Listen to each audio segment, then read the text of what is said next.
The following is a production of Florida State University's Office of University Communications.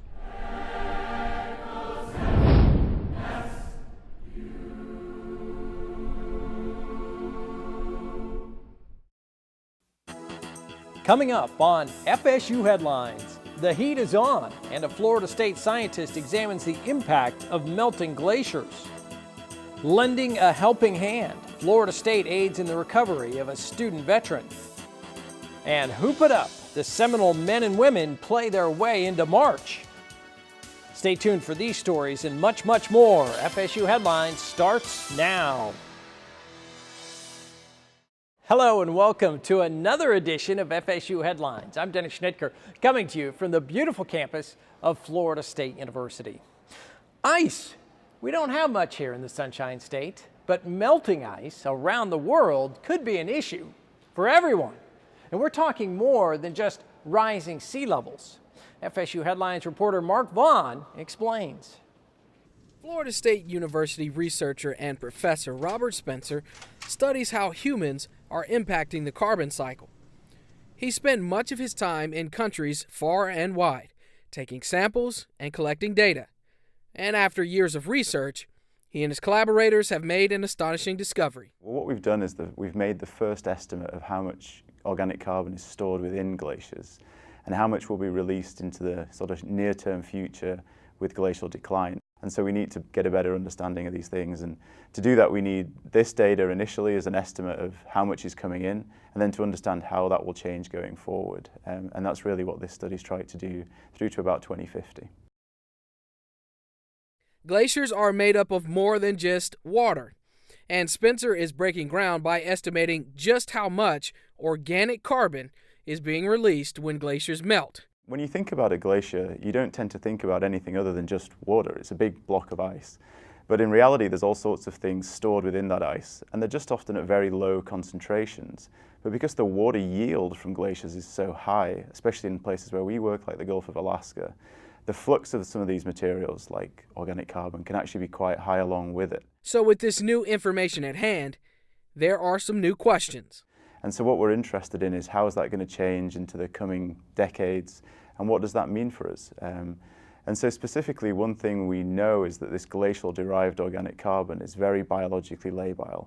It's much more biologically labile to microbes at the base of the food web than, say, carbon that comes off a terrestrial landscape like a forest or a grassland. And so when this gets into downstream streams, rivers, or into the marine environment, then the microbes like eating it. I always kind of make the analogy, it's like putting a food source they really like in front of them, so they'll preferentially eat that, and they're quite happy to eat that material.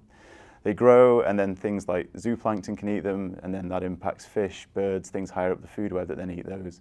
And so it's this cascade effect of, as we release more of this material into downstream streams, rivers and coastal waters, what does that mean for things that we care about economically, like fisheries? And so that's where we're heading next with this research. Spencer's research is the first of its kind to provide a global estimate of what happens when major ice sheets break down. And although he's made a significant breakthrough, there's still a lot of work to be done. But this starting point is promising for answering these important questions about the carbon impact of melting glaciers. Reporting for FSU Headlines, I'm Mark Vaughn. And the study was published in the scientific journal Nature Geoscience. An apple a day keeps the doctor away, and now, according to Florida State University researchers, blueberries do too.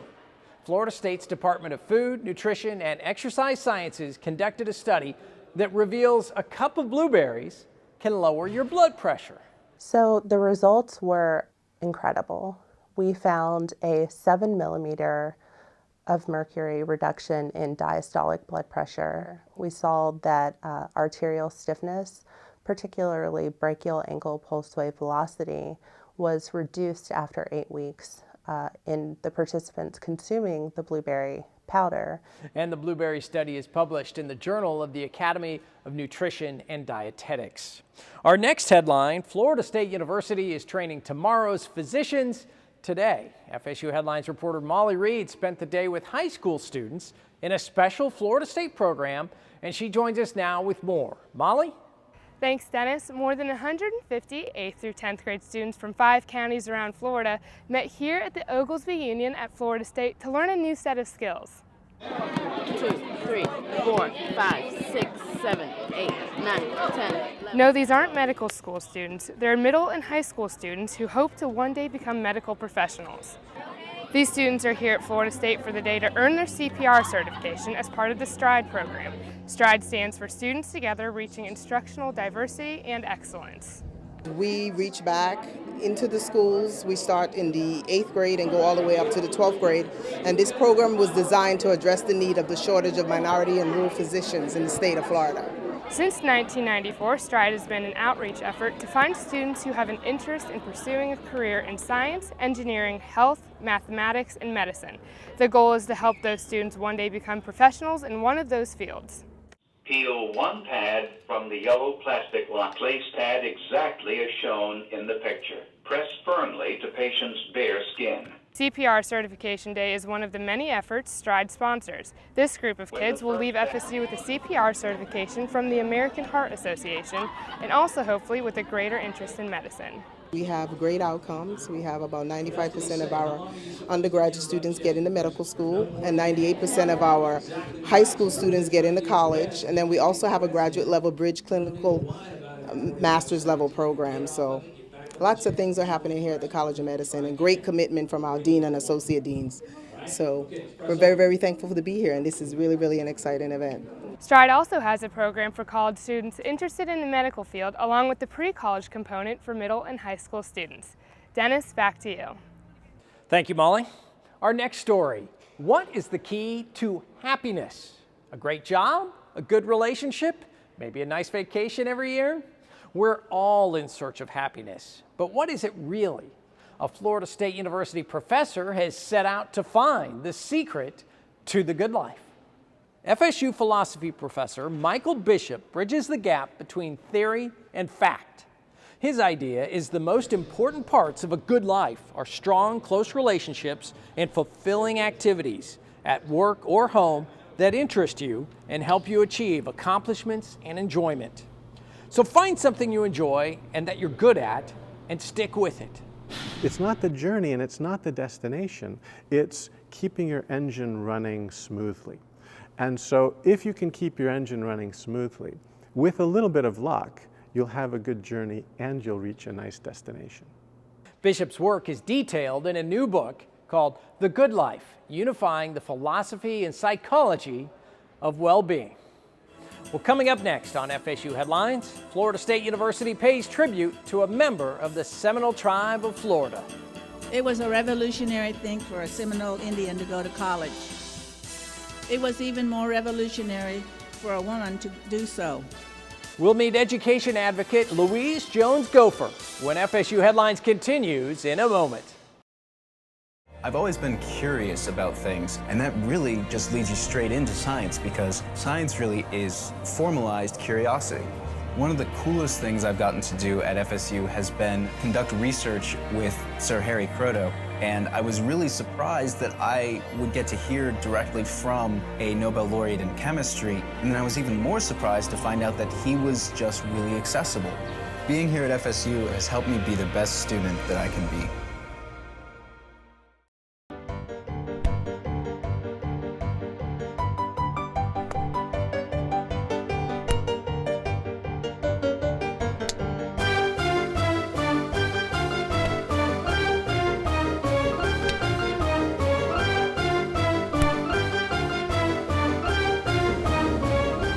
When you purchase a Florida State University license plate, you're supporting students, like me. Tag, you're in.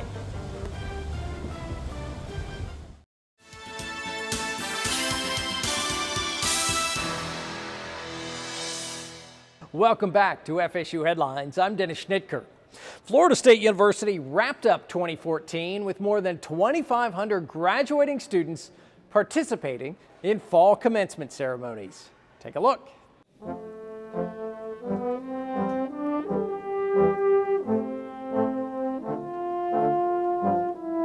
Even though I'm eager and excited excited to graduate. At the same time, it's sad to leave all of my good friends behind, but I know I've had great experiences here, great memories, and I can't wait to take those memories into my future. We're assembled here this evening to pay tribute to our graduates who have worked hard to earn their degrees and who will today embark on new journeys.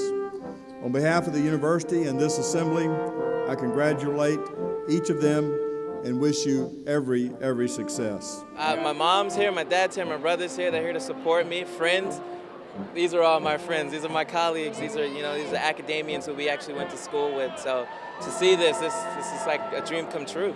Graduates, congratulations again. Carry that Seminole spirit proudly forward. Be persistent. Always keep calm, carry on, and never give up. Care about Mother Earth. Remain and be eternally curious. And in the immortal words of Monty Python, always look on the bright side of life.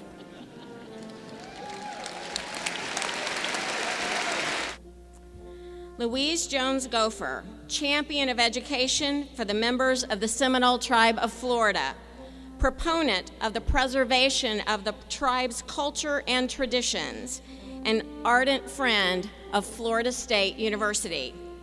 I hereby confer upon you, Louise Jones Gopher, the honorary degree of Doctor of Humane Letters.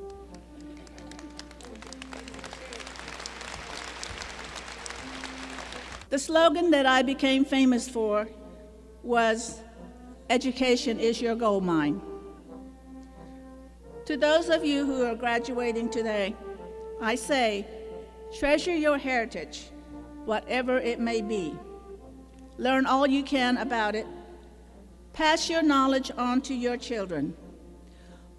We move more confidently into the future when we are grounded in the lessons of the past. Thank you.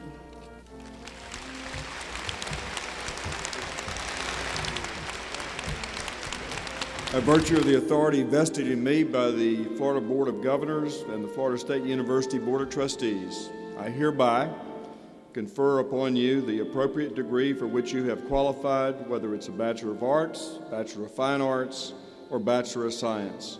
We extend to you our sincere congratulations.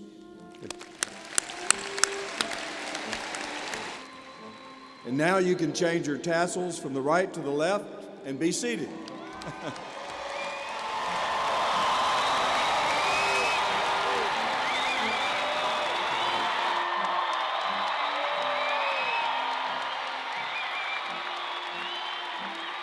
This is a very important thing for me because I'm personally a student veteran and actually deployed just last year in 2012-13 in Afghanistan with the Florida National Guard here in Tallahassee.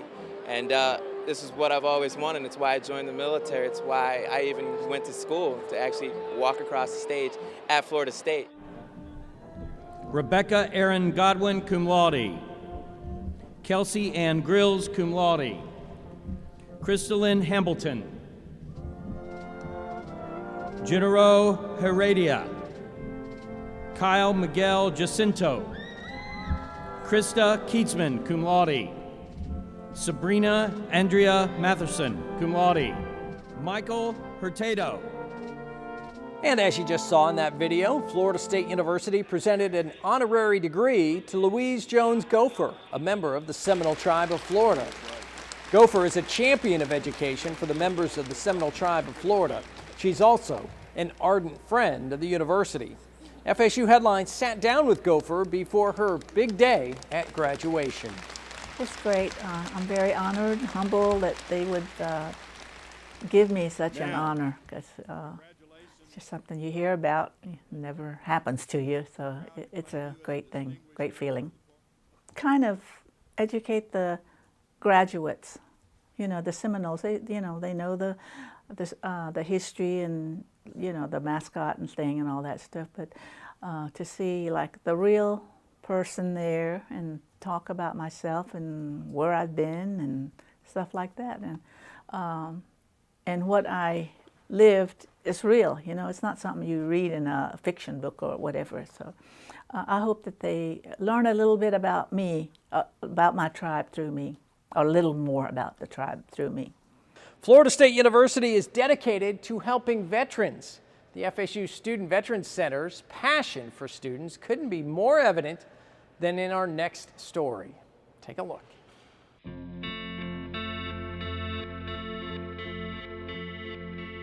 It broke both bones of my lower leg.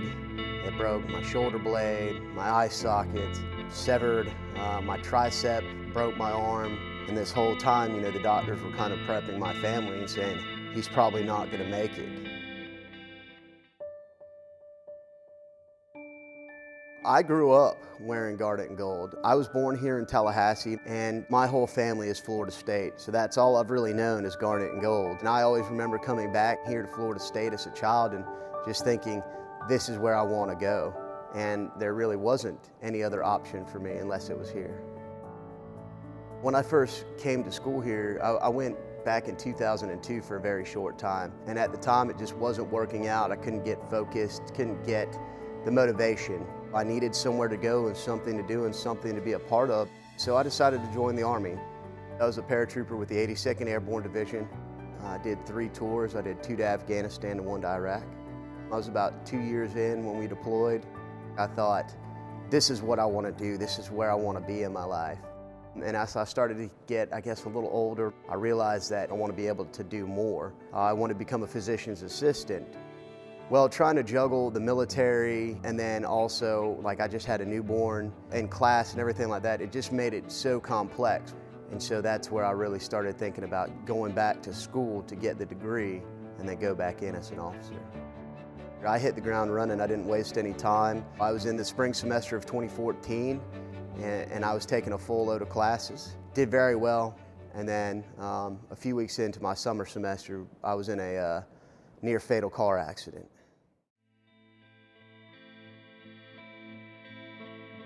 It was May 17th, 2014, and I was headed home, and it was late. It was very late. I had been at actually a Rotary Club fundraiser. It was night golf, and I didn't really leave where I was at until about 1:30. And on the way back, I lost control of my vehicle. A tire went off on one side of the road. Tried to correct to come back, but it was a very steep drop off on the right. I overcorrected to the left, and then came and pulled it back to the right and lost control, and I slid into an oak tree on my driver's side and just really left me in a bad state. A lot of the law enforcement who responded, a lot of the EMS personnel, they thought I had passed away. I was in a medically induced coma for about 10 days. The doctors looked at my notes as this was coming along, and they didn't think I was going to make it.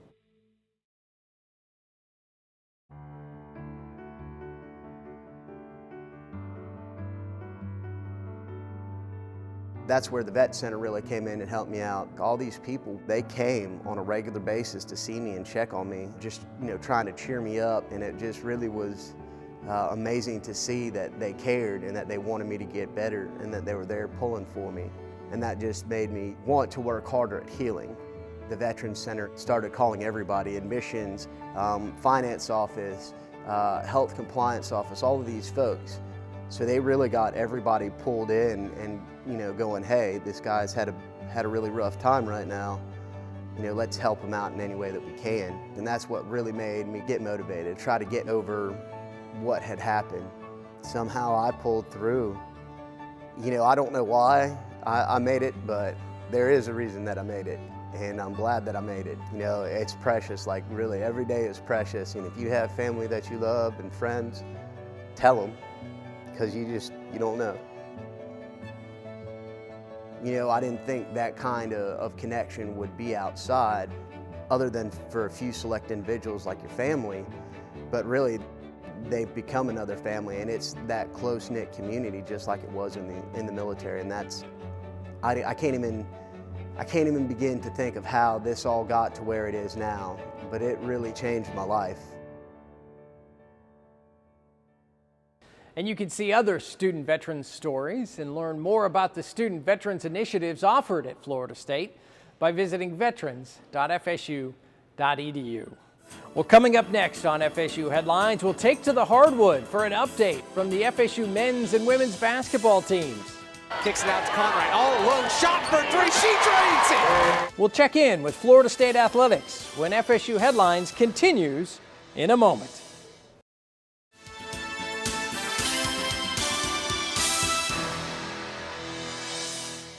Welcome back to FSU Headlines. I'm Dennis Schnitker coming to you from Florida State University. Seminole women's basketball got a fast start this season. Florida State reached 20 wins January 30th. That's faster than any other team in program history. But how will the FSU women, and the men for that matter, fare in March? Well, that's the question for FSU Headlines reporter Mark Vaughn, who joins us now with an update. Mark? Hey, Dennis. The Florida State University women's basketball team is having a season unlike any other, thanks to some great defense and some talented leadership on this year's team. Seminole Women's Hoops is heading down the stretch of their regular season schedule with some huge momentum. And really, they've been nearly unbeatable against in-state rivals in the last couple of years. FSU now 16-1 against Sunshine State opponents since the start of the 2012-2013 season. That includes some big wins this year over Florida and Miami. The 22 wins so far this year surpasses last year's 21-12 team already, with still some games left to play. On the men's side of things, the FSU men's basketball team not having quite the same success this year. They've been up and down, exchanging some big wins over teams like Miami with some tough losses to highly ranked opponents like North Carolina and Duke. But the Seminoles are still trying to claw their way into a postseason run, and in order to do that, they'll need to run off a couple of wins and keep more numbers in the win column rather than the loss column heading down the stretch and into March. Florida State University head baseball coach Mike Martin has a long and storied history here at Florida State University. He has a lot of wins on the field, but he was recently honored for his work off the field. Take a look. Oh my goodness alive, isn't this awesome? Life's not all about baseball. Life's about being involved in the community and trying to give back. Today we are celebrating the Carol and Mike Martin family's generosity. They have done so much for our hospital in terms of the gifts that they have given to us for our Children's Center and for our neonatal intensive care unit. We thank them. We are so grateful to this family for their assistance. At TMH, we really value our partnerships with Florida State University, whether they are academic or clinical or sports. And it is just a delight to look out at this audience and see each facet of those partnerships reflecting brightly back to us. I am proud to be here representing a family that is obviously special in the way that Mary Beth and Carol have done things here at TMH in the past, and it's our hope to be involved with and support TMH in the years to come. We will continue to supply toys for the playroom and the treasure chests, and we will also arrange to have Florida State baseball team members to visit the children in the Children's Center. This is what Tallahassee's about. It's family. It's people that care about each other. I cannot tell you how I feel right now in the midst of people that are very influential, but at the same time, all they care about is doing what's right. And I'm proud to say, I love them. Coach Martin obviously very deserving of that honor. That's going to do it from here, Dennis. Send things back to you. All right, thank you, Mark. Florida State University's art department recently joined community members to paint a special mural commemorating the state's capital city. FSU Headlines reporter Nadia Carone joins us now from downtown Tallahassee with more on this unique event. Nadia? Hey Dennis, this wall behind me in downtown Tallahassee got a special makeover courtesy of Florida State University's Department of Art Education. Greetings from Tallahassee. This is the Florida State Art Department's new masterpiece, inspired by an idea from Executive Director of Tallahassee Downtown Improvement Authority, Jay Revel. It's all Jay. You know, he came up and approached us with the idea of having a postcard already in mind. So it truly was a collaboration, and we were happy to tweak the design based on an image he had given us, and we reappropriated all the different images of Tallahassee and the surrounding Big Bend area. You know, things that we thought were colorful and exciting and represented the community well, and provided an awesome dynamic for the mural. And then, you know, we showed it to him, and then he had us make a few tweaks, and, you know, now we're here with a nice design. A nice design that shows iconic images from Tallahassee. It's more than just a pretty picture. This is actually education in motion. We're all here kind of working together, and we can learn from the person next to us if they've picked up a paintbrush for the past 10 years of their life, or if they've just picked it up today. Like, I think everyone can learn from each other and how they're just changing their perspectives and looking at things a different way. This is the 4th time FSU's art department has partnered with the Tallahassee community and opening nights to design and paint a mural in the city. This painting project isn't just about Florida State University's art department. This is a project for the entire Tallahassee community. More of a bridge between the university and the community, and what better way than community engagement through the arts? You know, to have people walk by and see that we're painting. And we just say to them, you know, if they planned on it, and if they came out, we said to them a week ahead of time, hey, come out on the wall, they wouldn't do it. But as they're walking by, we say, hey, you know, grab a paintbrush, get up on that wall. Spontaneously, they're up there and they become part of it. This becomes theirs. And I think that's what's so rich. You know, it's their piece, it's their sense of pride of the city. Over the course of a week, dozens of people put their own little stamp on the mural, and by the time they were done, this blank canvas on College Avenue was transformed into this beautiful postcard of the capital city. For FSU Headlines, I'm Nadia Carone. That's going to do it for this edition of FSU Headlines, but you can see more news from Florida State University anytime at Florida State 24/7. It's the official news website of Florida State University, and you can find it online at news.fsu.edu. On behalf of everyone here at Florida State University, I'm Dennis Schnitker. Thanks for joining us today. We'll see you next time.